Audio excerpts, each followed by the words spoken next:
शक्ति का नियम नंबर 1, सीधे काम की बात, फायदा दिखाकर वश में कर दो।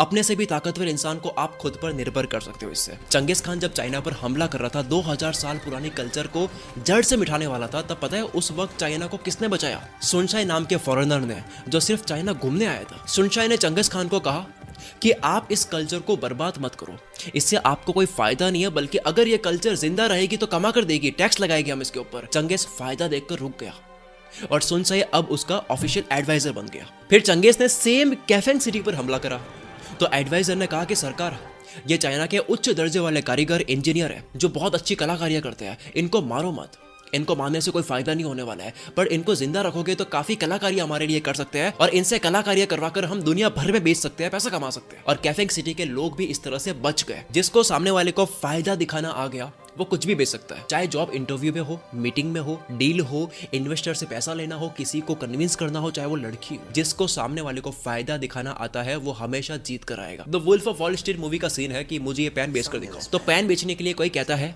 It's an amazing pen. तो किसी का जवाब होता है कि This pen works and I personally सब पेन की तारीफ कर रहे हैं, कोई बेच नहीं पाया। फिर सेम ब्रेड को कहा गया कि पेन बेचकर दिखाओ। उसने पेन पकड़ी, उसने कहा कि नैपकिन पर आप अपना नाम लिखो, सामने वाले से कहा। तो सामने वाले ने कहा कि मेरे पास तो पेन नहीं है, कैसे लिखो? एग्जैक्टली, ये लो पेन, लिखो। पहले डिमांड क्रिएट करो, फिर सप्लाई करो, फिर बेचो, जरूरत पैदा करो। जब तक लोगों को जरूरत या फायदा नहीं बताओगे वो आपकी नहीं मानेंगे। कुर्सी की पेटी बांध लो, अभी तो वीडियो शुरू ही नहीं हुई है। खटखट खटखट ज्ञान की रोलर कोस्टर में आपको लेके जाने वाला हूँ। मनी हाइस्ट में प्रोफेसर की गोल्ड की चोरी पकड़ी जाती है, पूरी टीम पकड़ी गई, पर अभी भी प्रोफेसर कन्विंस कर रहा है। क्या कहते हैं वो? कहते हैं कि या तो हम दोनों जीतेंगे या फिर हम दोनों हारेंगे, आप जीतकर मुझे नहीं हरा सकते। या तो हम दोनों जीतेंगे या दोनों हार जाएंगे। क्या डील रखी? कहा कि सोना तो चोरी हो चुका है, वो आपको नहीं मिलेगा। अगर बाहर न्यूज फैल गई कि देश का इतना सोना चोरी हुआ है तो देश की इकोनॉमी बर्बाद हो जाएगी, देश बिकने पे आ जाएगा। अगर देश बचाना है तो तिजोरी में पीतल रख लो और दुनिया में कह दो कि सोना चोरी हुआ ही नहीं है, और हमें भी छोड़ दो, वरना हम सबको कह देंगे कि सोना चोरी हुआ है। क्या डील रखी है? शक्ति के दूसरे नियम पर आते हैं, एहसान नहीं, फायदा दिखाओ।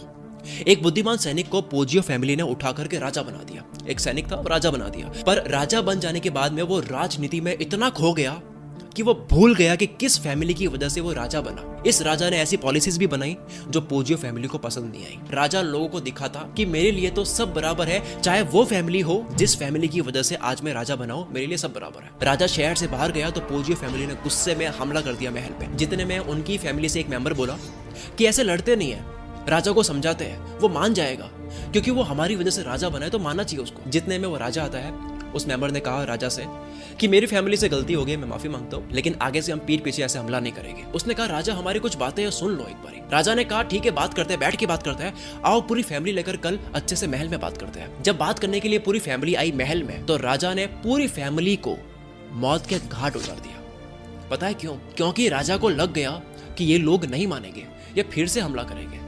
फैमिली को सुनना, फैमिली को जिंदा रखने में कोई फायदा नजर नहीं आ रहा था। अगर फैमिली ने अटैक ना करके लालच दिया होता पैसों का, या फिर अपने रॉयल फैमिलीज के कनेक्शन दिखा करके कि कैसे हम आगे भी काम आ सकते हैं, तो शायद राजा मारता नहीं। उसको याद रहता कि यार आगे भी काम आएंगे। कोई आपका एहसान भूल जाए तो उसको एहसान मत याद दिलाओ, उसको बोलो कि मैं आगे भी काम आ सकता हूँ। शक्ति का नियम नंबर 3, भले आप सही हो, बहस मत करो, सामने वाले के ईगो को खुश करो, उसके ईगो को हर्ट मत करो। कई बार अपने ईगो को कंट्रोल करके सामने वाले की बात माननी पड़ती है, सामने वाले के ईगो को खुश करने के लिए, जिसमें क्या चाहिए? बहुत हिम्मत चाहिए, क्योंकि हम सही है, सामने वाला गलत है, उस जगह पर सामने वाले की बात मानना बहुत बड़ी बात होती है। एक रोमन किंग पब्लियस को पेरगामस पर अटैक करना था, एक किंग को अटैक करना था, तो बड़ी बड़ी स्ट्रॉन्ग दीवारें थी, उसको तोड़ने के लिए बैटरिंग रैम की जरूरत थी। ये देखो ऐसी होती है बैटरिंग रैम, इसकी जरूरत थी दीवारों को तोड़ने के लिए। किंग ने सोचा ये तो मेरी नेवी में बड़ी बड़ी जहाज होती है, जो उसके ऊपर जो मास्ट होते हैं, जो जहाज पर कपड़ा होता है बड़ा,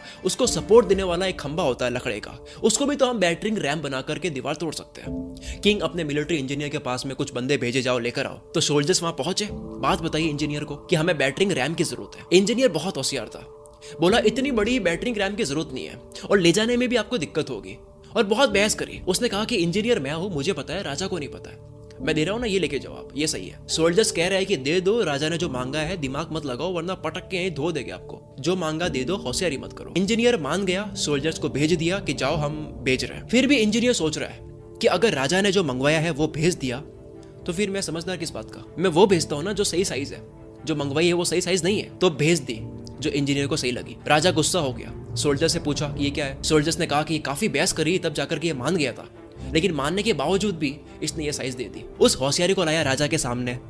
राजा ने सोचा कि युद्ध हम करते रह के इस इंजीनियर को लाओ, इसकी गर्मी उतारते हैं। तो ये तो राजा के सामने भी अपनी गणित बता रहा है कि राजा आप सही नहीं हो, यहाँ आप गलत हो। वो अपनी कैलकुलेशन बता रहा है। राजा और गुस्सा हो गया क्योंकि वो दोस्त की तरह बात करने लग गया था। राजा को गुस्सा आया, उसके कपड़े फाड़ दिए उस इंजीनियर के, रस्सी से बांधा और जो आरआरआर फिल्म में कैसे मारते हैं, जख्मी कर देते हैं, वैसे उसको मारा गया, कोड़े कोड़े मारेंगे उसको।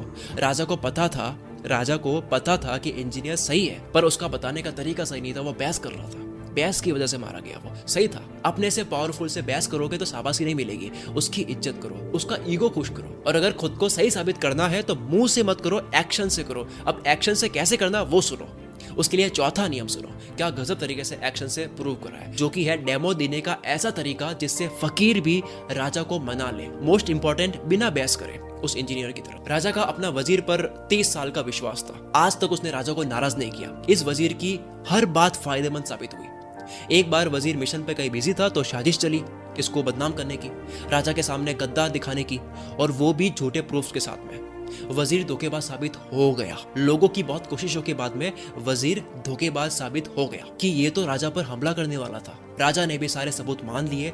30 साल पुराने वजीर को शिकारी कुत्ते के बीच छोड़ने की सजा सुना दी, जो कि चमड़ी उतेर देगी। वजीर ने बिना बहस करे, बिना कुछ बोले, उसने कहा कि ठीक है, आपकी सजा मान लेता हूँ, लेकिन 10 दिन दे दो मुझे, ताकि 10 दिन में अपने मैं लोन चुका दूं और अपने बेटों का बंटवारा सही से कर दो। 10 दिन दे दो मुझे, 11वें दिन आप मेरे को सजा दे देना। उसने 10 दिन क्या करा? उसने 10 दिन कुत्तों की देखभाल करी, खाना पीना, नहलाना, उनके साथ में खेलना, दोस्ती कर दी कुत्तों से। 11वें दिन जब सजा का दिन था, जब हाथ पैर बांधे वजीर के और कुत्तों को छोड़ा, तो वो कुत्ते काट नहीं रहे थे, लाड़ कर रहे थे। राजा देखकर हैरान। वजीर बोला, राजा मैंने केवल 10 दिन इनका ख्याल रखा है, ये मुझे मारने से मुकर गए, प्यार कर रहे हैं मुझे। आपकी 30 साल सेवा करी है, आप लोगों की झूठी बातों में आकर मुझे मौत की सजा सुना दी। राजा को बहुत गलती का